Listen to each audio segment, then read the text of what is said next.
24절입니다.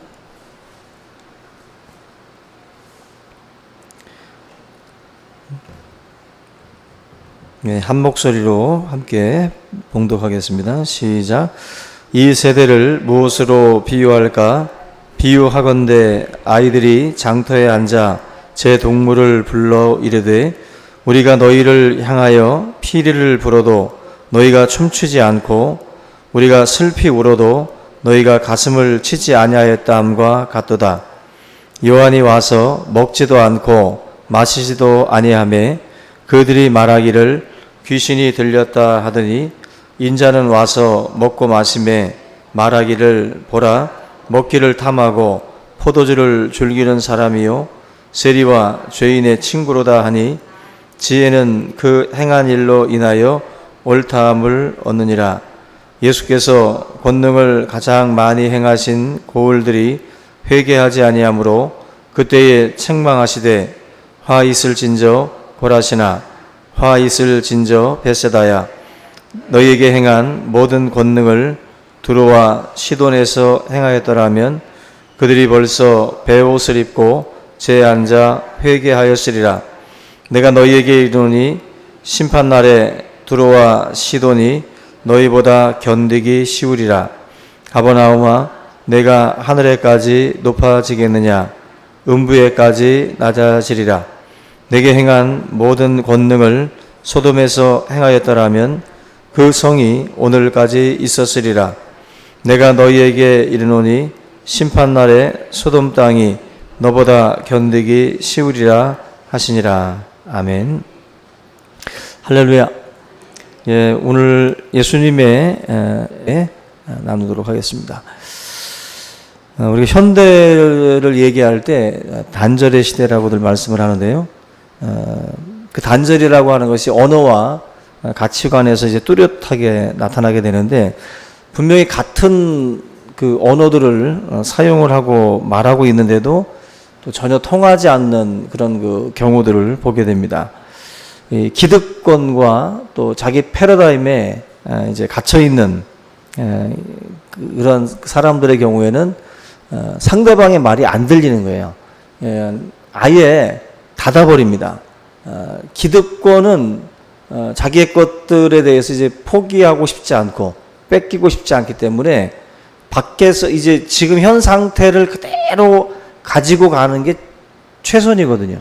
기득권들을 가지고 있는 사람들 입장에서는 자기 패러다임대로 움직여야만이 그게 이제 유지가 되지 이게 갑자기 바뀌게 되면 난리가 나는 거죠. 그래서 여러분들 법 하나 바꾸려면 얼마나 난리가 납니까? 한쪽에서는 바꾸자고 하지만은 지금 현행대로 이루어지는 게 좋은 사람들이 있거든요. 그대로 가만히 있는 게 자기들에게 유리한 사람들 입장에서는 그걸 찬성하지 않죠. 그래서 기득권 그리고 이런 기본 자기 패러다임에 갇혀 있는 사람들의 경우에는 전혀 듣지 않습니다. 상대방에 대해서 전혀 들으려고 하지 않는데 같은 현상을 보고도 정반대로 해석을 하는 거예요. 정치권이 그러잖아요. 똑같은 사건 놔두고 완전히 반대 얘기합니다. 완전히. 뭐 남북 정상회담 놓고도 한쪽은 장밋빛, 한쪽은 또 한마디로 일찌감치 샴페인 터트리면 안 된다. 뭐 전혀 다른 시각으로들 접근을 하죠.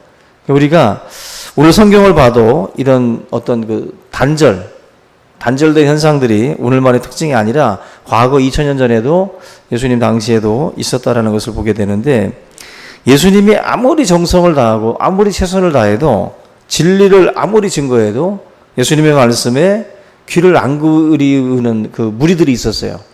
예수님이 무슨 정성이 부족한 게 아닙니다. 그리고 얼마나 열심히 동분서주하면서 메시지를 증거했지만 그럼에도 불구하고 안 들어요. 얼마나 답답하고 또 얼마나 안타까웠을까 우리가 생각해 볼 수 있는데 누가복음 13장 34절에 예수님이 이런 말씀을 합니다. 마태복음 23장 37절에도 나와 있는데요. 예루살렘아 예루살렘아 선지자들을 죽이고 내게 파송된 자들을 돌로 치는 자여 암탉이 그 새끼를 날개 아래 모음같이 내가 네 자녀를 모으려 한 일이 몇 번이더냐. 그러나 너희가 원하지 아니하였도다. 예수님의 이 말씀을 보면 예수님은 온갖 노력을 다 한 거예요. 이 이스라엘 백성들을 구원하기 위해서 온갖 노력들을 다 하셨는데도 불구하고 예수님의 어떤 그 기대와는 다르게 다른 방향으로 나아갑니다.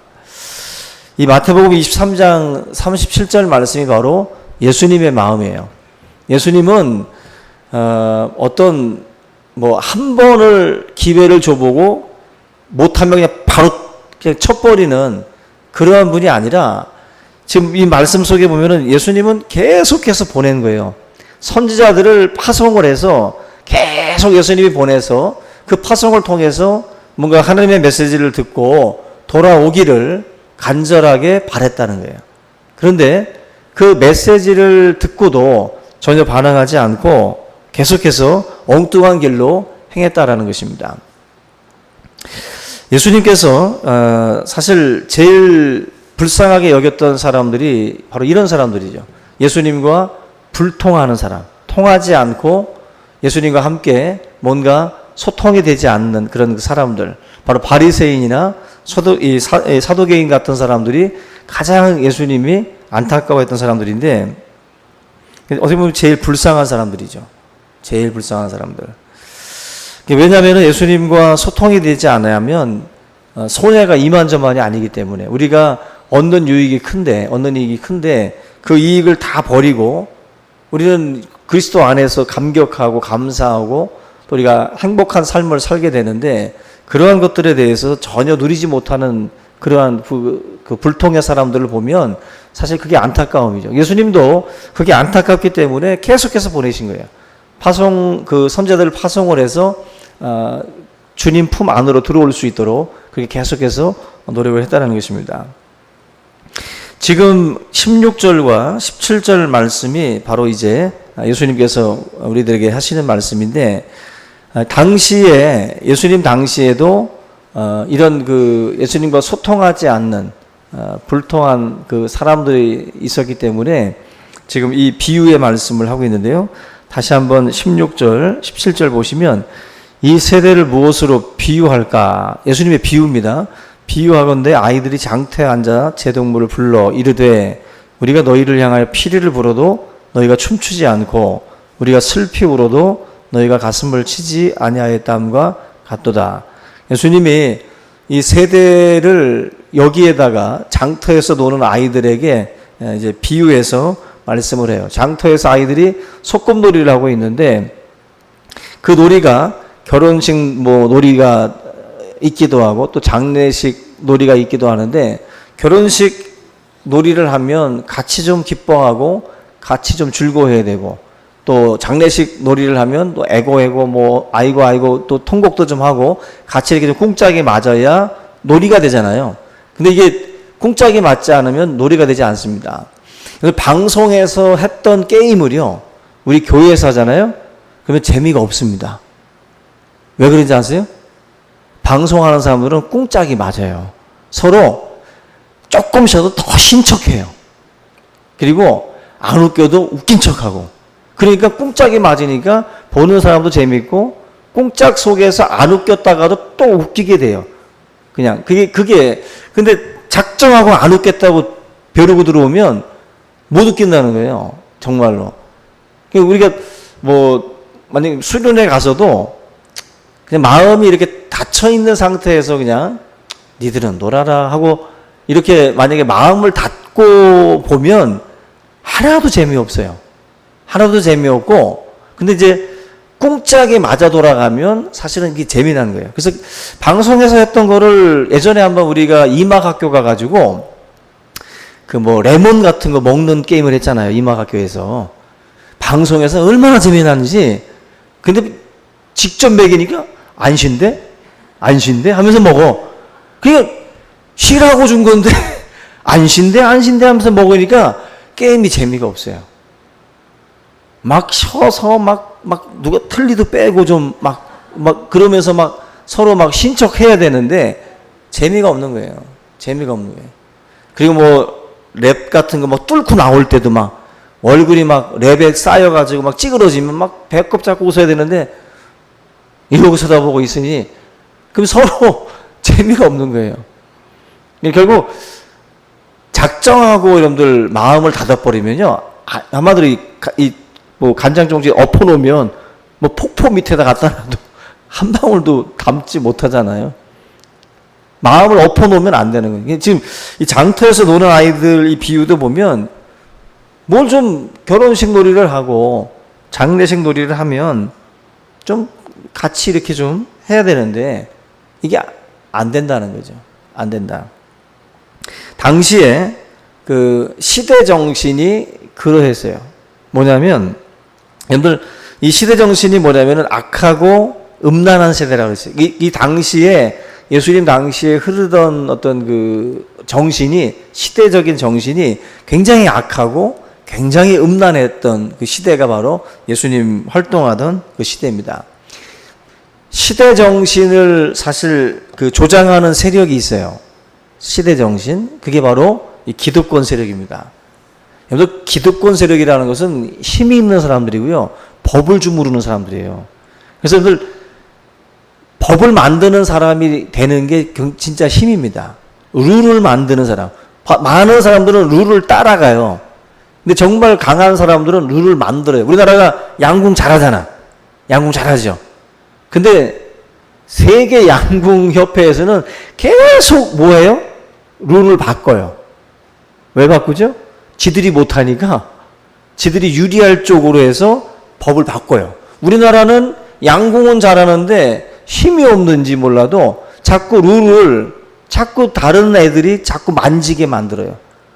그 한마디로 IOC나 아니면 뭐 월드컵이라든지 피파 이런 어떤 운영위원들 속에 힘 있는 사람이 우리나라에서는 별로 없죠. 그 속에서 룰을 만들 때 우리나라가 태권도 뭐 유리하고 양궁 유리하면, 그죠? 힘을 발휘해가지고 뭐 거기에다가 막 메달을 많이 걸면 되는데, 여러분 미국 보세요. 미국 이놈들 보세요. 지들 잘하는 육상 수영에다가 메달을 아주 그냥 다 노다지로 다 담아놨어요. 노다지로. 그래가지고 거기서 메달들을 다 쓸어가는 거예요. 그게 왜 그러죠? 자기들이 잘하는 쪽에다가 룰을 만드는 거예요. 법을 만드는 애들이 바로 그렇게 하는 겁니다. 힘이 없으면 뭐 메달이 정말 적은 종목밖에, 좀 잘하면 뭐 올림픽 종목에서 빼버린대요. 빼버린다 그러는. 힘없는 나라는 결국 그 잘하는 종목이 있으면 종목을 다 없애버려요. 없애버립니다. 그만큼 사실 이 시대 정신이나 뭐 이런 것들은요, 사실 우리가 알게 모르게 이렇게 뭔가 조장하는 게 있거든요. 예전에 뭐 이게 스포츠라든지 섹스라든지 스크린, 이 세 가지 뭐 3S를 가지고 한마디로 이제 그 국민들을 한마디로 어리석게 만드는 거죠. 거기에 몰입하게 만드는 거예요. 거기에 몰입하게 해서 우리가 봐야 될 사안들은 별로 못 보고 정말 영화만 보고 스포츠에만 빠지고 섹스에만 빠져가지고 전혀 세상이 어떻게 돌아가는지는 관심이 없는 거죠. 그게 바로 기득권 세력들이 사실은 그렇게 이렇게 먹이 주는 겁니다. 먹이 주면서 니들은 그거나 먹고 있으라는 거예요. 딴짓 못하게, 딴 생각 못하게 자꾸 그런 것들만 관심 갖게 해서 좀 깊이 들어오려고 하면은 막는 거죠. 알려고 하지 말라는 거예요. 알려고 하지 말고 너희들은 그냥 주는 것만 먹어. 주는 것만. 그래서 영화 보고 그냥 스포츠에 빠져 있고 거기에만 그냥 몰입해 있어라. 그리고 우리가 주무르는 세상 속에서 너희들은 따라만 와.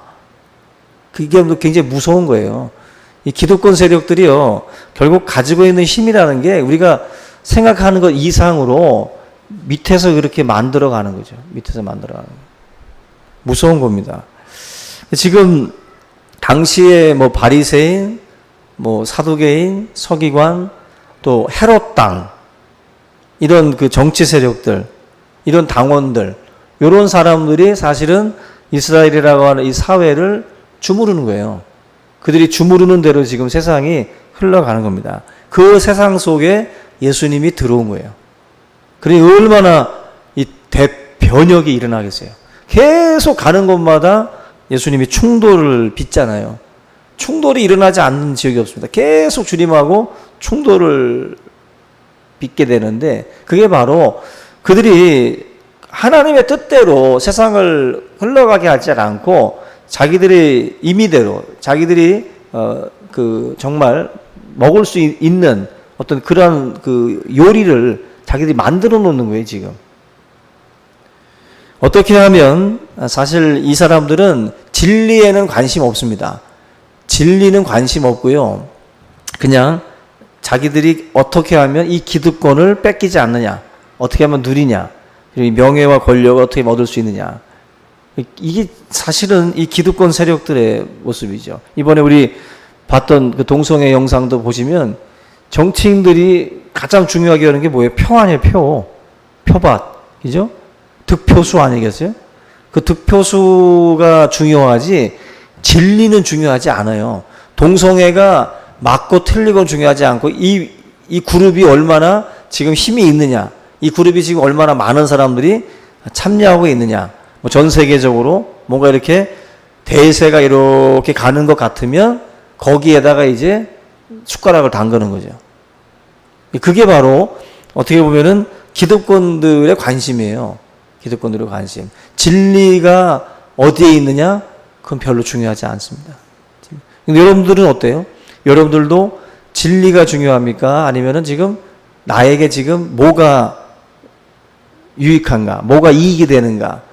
우리가 직장을 선택을 하고 뭔가를 결정을 할 때에도 우리의 기준이 뭐냐는 거예요. 우리 기준이. 여러분들의 기준이 진리냐 아니면은 이익이냐. 여기에 따라서 우리가 지금 움직이는 건데, 어디에 따라 움직이느냐에 따라서 우리의 존재가, 우리의 정체성이 나오는 거예요. 정체성이. 진리를 따라 움직이시기를 주님의 이름으로 축원합니다. 결국 예수님 시대 정신은 진리 따라 움직이지 않습니다. 악하고 엄란한 세대였기 때문에 이익에 따라서 우르르 갔다가 우르르 오는 거예요. 오늘 뉴스도 보니까 뭐 태극기 부대 뭐 후원금 끝이니까 자취를 감췄다 뭐 이런 뉴스들이 나와요. 정말로 우리나라는 좌우가 있잖아요. 좌우가 있는데 정말로 자기가 생각하는 이념이 있을 거 아니에요? 뭐 누가 나쁘다를 떠나서 정말 자기 이념이라고 하는 뭐 자기들이 생각하는 진리를 쫓아가느냐, 뭐 좌쪽에 계신 분은 또 그게 진리고 우쪽에 계신 분은 그게 또 진리라고 봤을 때 이 사람들이 돈 주면 나가고 돈 안 주면 야 땡볕에 미쳤냐 하고 안 나가고, 만약에 이게 정말 나라를 살리는 일이라면 그냥 목숨 걸고 나간다. 그게 이제 진리를 쫓아가는 건데, 그러지 않고 이익에 따라서 후원금 얼마 들어오느냐 봐서 뭐 거기에 따라서 움직인다고, 이거 완전히 이익 집단이죠. 이익 집단. 우리가 뭔가 하나님의 일을 감당해 나갈 때 이러한 어떤 그 기득권 세력들의 장난에 사실 우리가 많이 놀아날 때가 많아요. 예수님하고 사실 이 당시에 이 기득권 세력하고는 꿍짝이 안 맞아요. 주님이 뭔가를 하면 이 장단을 맞춰서 같이 뭐가 돌아가야 되는데, 예수님이 볼 때 이들은 장터에 나와 있는 아이들, 한마디로 피리를 불어도 춤추지 않고 애곡해도 울지 않는 그러한 모습으로 지금 뭔가 주님하고 꿍짝이 맞지 않는다. 지금 이 말씀을 하고 있습니다. 그 이야기를 18절에서 19절 말씀을 하죠. 18절 보시면 요한이 와서 먹지도 않고 마시지도 아니하며 그들이 말하기를 귀신이 들렸다 하더니 안 먹는다고 이제 뭐라고 한 거예요. 험한 음식, 험한 옷, 그죠? 험한 환경에서 세례 요한이 지냈잖아요. 메뚜기와 석청을 먹고 약대 털옷을 입고, 그죠? 그렇게 지냈던 세례 요한입니다. 세례 요한한테는 금욕주의적인 삶을 살고 있다 보니까 요한한테는 먹지도 않고 마시지도 않는다라고, 귀신 들렸다고 오히려 세례 요한한테는 그렇게 또 욕을 한 거예요. 이게 지금 세례 요한 같은 경우에는 뭐 그가 먹었던 음식이나 그가 입었던 옷 가지고 태클 걸었다라기보다는 그가 했던 메시지가 기득권 세력들로 하여금 뭔가 그 요한을 비판하게 만든 거예요. 세례 요한은 이 기득권 세력들을 향해서 이 회개하라 이 독사의 새끼들아 하면서 세례 요한은 다니면서 이 기득권 세력들을 독사의 새끼라고 그러세요. 예수님도 오셔가지고 세례 요한과 같이 같은 그 메시지들을 전합니다. 한마디로 예수님과 세례 요한은 같은 메시지인데 세례 요한은 금식하고 약대 털옷 입고 험한 음식 먹고 그렇게 뭔가 금욕적으로 나아갔다라는 거죠. 그런데 그때에도 요한의 메시지에는 귀를 기울이지 않고 그렇게 비난하고 조롱하고 태클을 걸었던 사람들이 예수님이 와서 이제 반대로 19절에 인자는 예수님을 말씀합니다. 인자는 와서 먹고 마시매 말하기를 보라 먹기를 탐하고 포도주를 즐기는 사람이요 세리와 죄인의 친구로다 하니 지혜는 그 행한 일로 인하여 옳다함을 얻느니라. 요한하고 예수님은 지금 반대잖아요. 지금 요한은 안 먹었다면 예수님은 먹고 마셨다는 거예요. 그리고 죄인과 세리들의 친구였어요. 세례 요한은 뭔가 경건한 마치 셀러리인데 뭔가 이렇게 광야로 들어가서 깊이 묵상하는 그러한 그 사람들이었는데 예수님은 오히려 죄인들과 세리들하고 같이 이렇게 뒹구는 모습을 자꾸 보여주었거든요. 그래서 요한하고 예수님은 좀 반대예요. 여기는 결혼식이라면 여기는 장례식인 거예요. 그러니까 예수님의 그 장터의 비유 속에 나와 있는 장례식은 마치 세례 요한과 같고 결혼식은 예수님과 같은 거예요. 먹고 마시고 또 죄인들과 세리들과 같이 뒹구는 모습이 결혼식장과 같은 건데 한마디로 세례 요한이 와도 꽁짝을 맞아주지 않고 그러면 반대로 예수님이 와서 또 먹고 마시고 이렇게 즐겁게 노는데도 또 꽁짝이 안 맞는 거예요. 미운 놈은 뭐예요? 이래도 밉고 저래도 밉죠. 그죠? 이걸 해도 밉고 저걸 해도 미운 거죠. 미운 사람은 움직이는 것마다 미운 거지 요걸 안 해서 미운 게 아니에요. 한번 우리 마음이 미워지기 시작하면 이거 해도 밉고 저거 해도 미운 거예요. 세례 요한하고 예수님에 대해서 지금 이들은 이래도 저래도 다 중요하지 않습니다. 그냥 그들은 자기들의 어떤 그 권력, 자기들의 힘을 뭔가 이렇게 침해하는 세력으로 보는 거예요, 지금. 예수님도 그렇고, 이들이 금식을 하든, 이들이 먹고 마시든, 그게 사실 중요한 게 아니라, 이들이 지금 자기들한테 던지는 메시지가 회개하라, 이 독사의 자식들아. 자꾸 이런 말들 하니까, 이게 지금 사실은 중요한 거죠. 이게 중요한 거예요. 이것 때문에 이렇게 말하면 비판하고, 또 저렇게 말해도 또 비판하는 거죠. 예수님이 그래서 지금 이 당시에 이 세력들을 향해서 이런 말씀을 하고 있는 겁니다. 그 부정하고 그 부패한 사람들이 제일 싫어하는 사람은 다른 게 아니라 이제 자신과 다르게 바르게 사는 사람이겠죠. 빛이 들어오면 빛은 어둠을 밝히기 때문에 그 어둠 속에서 벌어지고 있었던 일들이 사실은 부끄러운 일이라는 것을 우리가 알게 되는 거거든요. 우리가 빛이 돼야 되는 이유는 세상으로 하여금 부끄럽게 만들기 위함이에요. 당신들이 하고 있는 일들, 우리들이 하는 행동이나 삶을 통해서 부끄러워지는 우리가 사실 방송에서도 가끔 의로운 일을 누군가 하면 우리 스스로도 부끄러워지잖아요. 그런 것처럼 빛된 행동을 한다라는 것은 세상을 밝히기도 하지만 어둠 속에서 하던 사람들로 하여금 내가 지금 이거 하던 이 일이 바로 이거였구나 하는 것을 알게 해주는 거예요. 그래서 참 그동안에 걸어온 길이 부끄러운 길이구나 하는 것을 느끼게 해주는 거죠. 그게 이제 우리들의 사역인데 바로 예수님의 사역이기도 하고 또 세례 요한의 사역이기도 합니다. 회개하라 메시지 자체가 회개를 계속 예수님께서도 요한도 계속 했거든요. 이게 지금 사실은 걸리는 거예요. 시대정신하고 뭔가 맞지 않는 거죠. 자기들이 만들어 놓은 이 시대 정신을 쫓아오지 않고 예수님하고 세례 요한이 지금 뭔가 거슬러 가고 있거든요, 자꾸. 여기에 대해서 못마땅한 겁니다. 그래서 결국 세례 요한의 목을 베는 게, 그리고 예수님을 십자가에 못 박는 게 뭐겠어요? 자기들의 그 시대 정신, 자기들의 그 힘을 자꾸 침해하니까 거기에 대해서 제거해 버리는 거죠. 그래서 우리가 그 권력이 있는 사람들을 사실 건드린다는 것은 정말 무서운 겁니다. 그죠?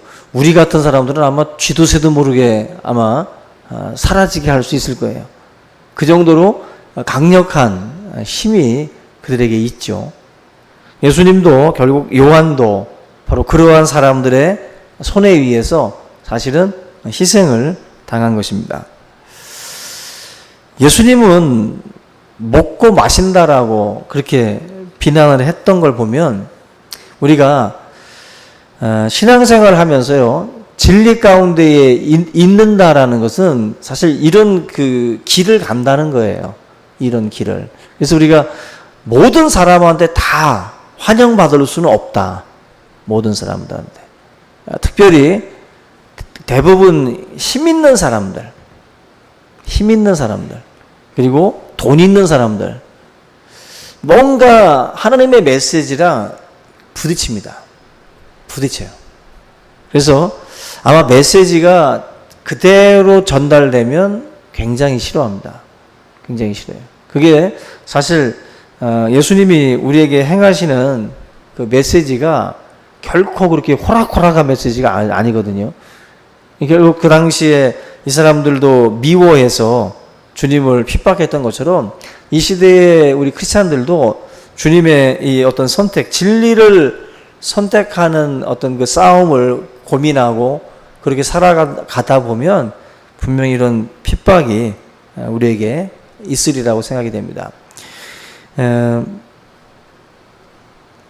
우리가 신앙생활을 할 때 뭔가 이렇게 그 사람들의 눈치나 어떤 사람들의 어떤 그 관심이나 여기에 우리가 이렇게 너무 주목하다 보면 진리를 따라가는 이 선택을 하기가 쉽지 않아요. 쉽지 않습니다. 그래서 우리가 신앙생활 하는 것 자체가 어떻게 하든지 하나님의 이 진리의 말씀을 붙들기 위해서 이게 정말 옳다, 이게 하나님의 말씀에 옳다 하면 그대로 행하는 것이 그게 지혜예요. 여기 19절 한번 잠깐 보시면요, 19절에 이렇게 말씀합니다. 인자는 와서 먹고 마시며 말하기를 보라, 먹기를 탐하고 포도주를 즐기는 사람이요 세리와 죄인의 친구로다 하니 지혜는 그 행한 일로 인하여, 그 행한 일. 우리가 이 말씀을 놓고 보면 결국 양심이 시키는 일, 옳은 일이라고 생각되어지는 그 일이 있으면 과감하게 그걸 행하는 게 지혜라는 거예요. 그 옳은 것을 행하는 것이 그게 지혜예요. 많은 사람들은 이게 옳다라고 하지만 행함까지는 안 가요. 동의는 하는데 그래 저게 옳지 하지만 옳다고 다 그렇게 하진 않잖아요. 우리가 만약에 머리를 끄덕이는 그 것에 대해서 정말 손과 발과 다 몸이 다 간다면 대단한 사람이죠. 근데 많은 사람들은 동의는 하지만 몸은 안 가요. 몸은. 선한 일을 행할 때 잘한다, 좋은 일이야 하지만 내 주머니에서는 안 나가잖아요. 그죠? 좋은 일 한다라고는 하지만 동의는 돼도 행동으로까지 옮기는 건 굉장히 어렵습니다. 우리가 하나님의 이 말씀을 통해서 정말 중요한 건 우리가 뭔가 교회를 오래 다니고 뭐 신앙생활을 오래 한 뭐 이런 게 중요한 게 아니라 예수님하고 저와 여러분들이 뭔가 이렇게 꿍짝이 맞아야 돼요. 예수님이 이렇게 하면 이렇게 하고, 예수님이 저렇게 하면 또 저렇게 하고, 예수님을 따라서 나아가는 그런 어떤 그 삶, 주님의 어떤 그러한 그 행동에 따라서 또 주님이 가시는 방향에 따라서 우리가 같이 꿍짝을 맞춰야 돼요. 거기에 따라서 저와 여러분들이 움직이게 돼요. 주님이 피리를 불면 춤추면 되고요. 주님이 울라고 애곡하라고 하면 같이 애곡하면 되는 거예요. 이걸 사실 잘 따라하지 못하는 게 당시 백성들의 모습이라는 겁니다. 오늘 저와 여러분들이 오늘 이 말씀을 다시 한번 붙들고 정말 우리가 예수님의 어떤 그런 그 말씀, 예수님 우리 가운데에 지명하는 그 모든 말씀들 하나하나를 잘 우리가 순종하고 따름으로 해서 하나님의 어떤 그런 그 장단에 함께 춤을 추고 함께 기뻐하는 그런 우리 모두가 될 수 있기를 주님의 이름으로 축원합니다. 오늘 이 말씀 함께 붙들고 우리 통성으로 간절히 기도하겠습니다. 살아계신 하나님 아버지, 은혜와 사랑을 감사를 드립니다. 하나님 아버지, 시대의 정신이 악하고 음란하여 하나님